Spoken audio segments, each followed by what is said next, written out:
बिस्मिल्लाहिर्रहमानिर्रहीम। अस्सलाम वालेकुम व्यूअर्स, मैं हूं बिलाल अहमद तुफैली और आज मैं आपके साथ शेयर करूंगा एक मज़ेदार और ट्रेडिशनल रेसिपी। वो है सरसों का साग और साथ में मकई की रोटी। व्यूअर्स, सरसों का साग पंजाब की एक बहुत ही फेमस डिश है। अगर इसे मकई की रोटी के साथ खाया जाए तो मज़ा ही अपना है। तो चलिए देखते हैं सरसों का साग कैसे बनता है और इसके लिए क्या क्या चीज़ें दरकार हैं। व्यूअर्स, मैंने यहाँ पे लिया है 5 kg साग। अब हम इसको बारीक काटेंगे।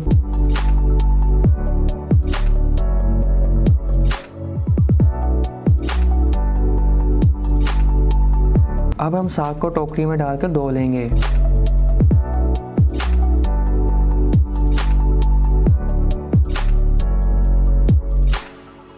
साग को अच्छी तरह से धोने के बाद इसको 5 से 10 मिनट के लिए साइड पर रख देंगे ताकि इसका पानी अच्छी तरह से निकल जाए।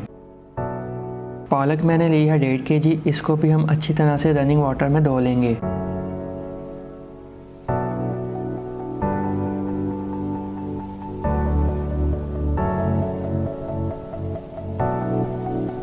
बाथू मैंने लिया है आधा किलो। इसके पत्ते मैं तोड़ चुका हूँ। अब इसको भी अच्छी तरह से धो लेंगे।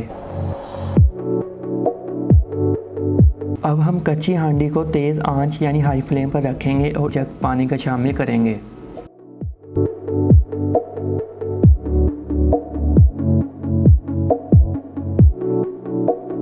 पानी के उबलने तक हांडी को ढाँप दें।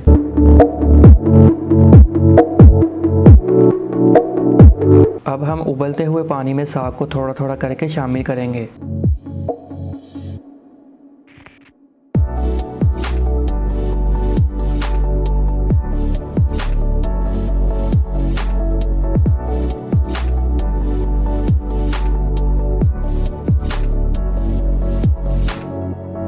उसके बाद पालक को थोड़ा थोड़ा करके शामिल करेंगे।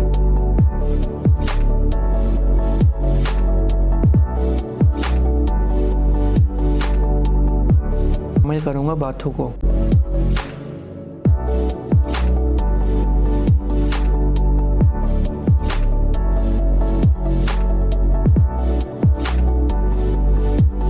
अब हम मीडियम फ्लेम पर 1 घंटे के लिए इसको ढाँप देंगे।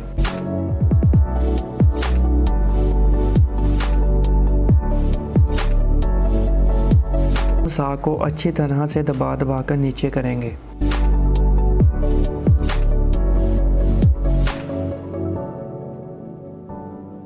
अब मैं इसमें शामिल करूंगा एक छोटी प्लेट कटे हुए प्याज की और आधी प्लेट छीले हुए लहसुन की। अब हम प्याज और लहसुन को साग के ऊपर फैला देंगे। अब मैं शामिल करूंगा 2 चम्मच नमक के।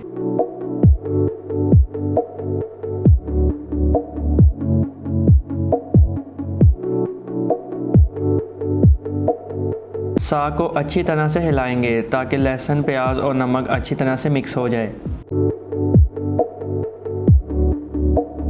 अब हम हांडी को 4 से 5 घंटे के लिए हल्की आंच पर ढाँप कर रख देंगे। इस दौरान अगर आपको लगे कि पानी कम है, आप इसमें मज़ीद पानी शामिल कर सकते हैं। व्यूअर्स, आप देख सकते हैं साग काफ़ी घुल चुका है।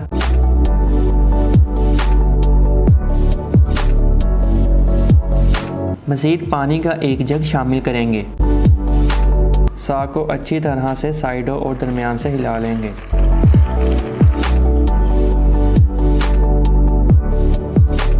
ग्राम सब्ज़ मिर्चें यानी 1.5 पाव सब्ज़ मिर्चों को ग्राइंडर में डालकर पेस्ट बना लेंगे।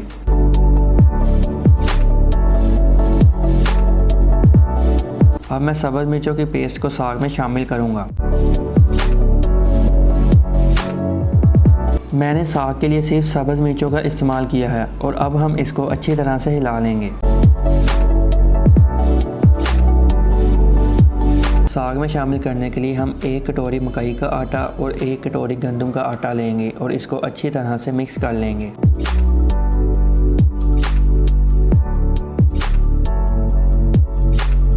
अब हम इस आटे के मिक्सचर को थोड़ा थोड़ा करके साग में शामिल करेंगे और साथ साथ साग को हिलाते जाएंगे।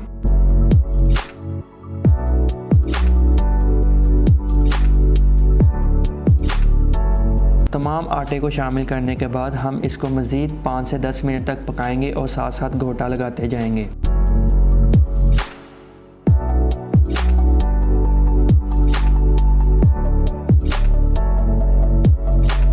वीवर्स जैसा कि आप देख सकते हैं साग माशाल्लाह रेडी हो चुका है। अब हम इसको लगाएंगे ट्रेडिशनल गोटा।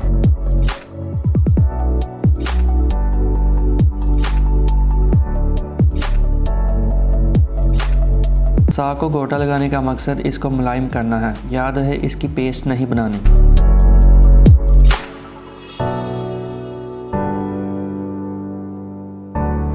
साग को तड़का लगाने के लिए एक छोटी कटोरी सरसों का तेल हम मिट्टी की हांडी में शामिल करेंगे। यहाँ हम चूल्हे की आंच को थोड़ा तेज़ रखेंगे ताकि मिट्टी की हांडी थोड़ा जल्दी गर्म हो जाए। सरसों का तेल गर्म होने के बाद अब मैं शामिल करूँगा 1 कप लहसुन का।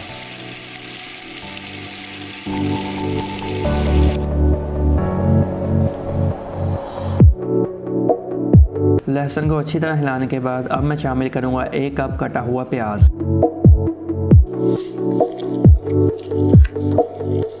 उसके बाद मैं शामिल करूंगा 1 कप कटा हुआ अदरक का। अब हम इसको अच्छी तरह से तेज़ आंच पर पकाएंगे और इसको ब्राउन करेंगे।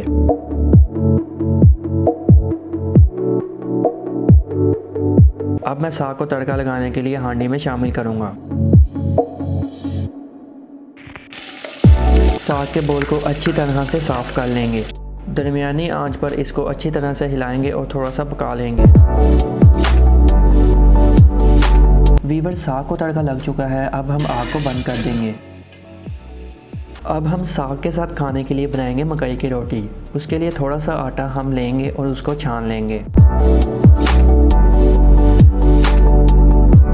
अब हम गर्म पानी को थोड़ा थोड़ा करके आटे में शामिल करेंगे और इसको सॉफ्ट हाथों के साथ गूंथते जाएंगे। गूंदे हुए आटे का थोड़ा सा हिस्सा लेकर इसको गोल कर लेंगे।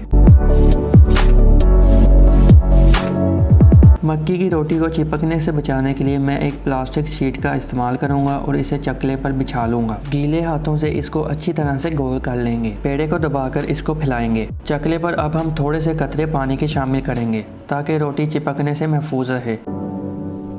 अब हम गीली हाथ की हथेलियों के साथ रोटी को फैला देंगे। अगर आप चाहें तो बेलने का इस्तेमाल भी कर सकते हैं। बेली हुई मकई की रोटी को हाथ पर बड़ी एहतियात के साथ हम ट्रांसफ़र करेंगे। रोटी को तवे पर डालने के बाद इसको अच्छी तरह से पका लेंगे।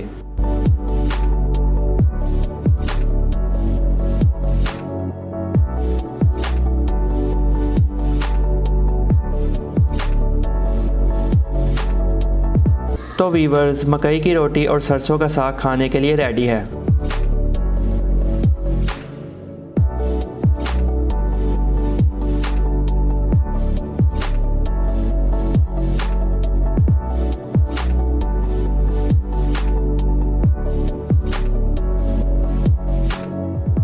व्यूअर्स वीडियो अगर आपको कहीं पे भी अच्छी लगे तो आप इसे लाइक करें, शेयर करें और मज़ीद मज़ेदार रेसिपीज़ के लिए आप मेरे चैनल को सब्सक्राइब भी कर सकते हैं। तो मैं मिलता हूँ किसी और मज़ेदार रेसिपी के साथ, तब तक के लिए मुझे दीजिए इजाज़त। अल्लाह हाफिज़।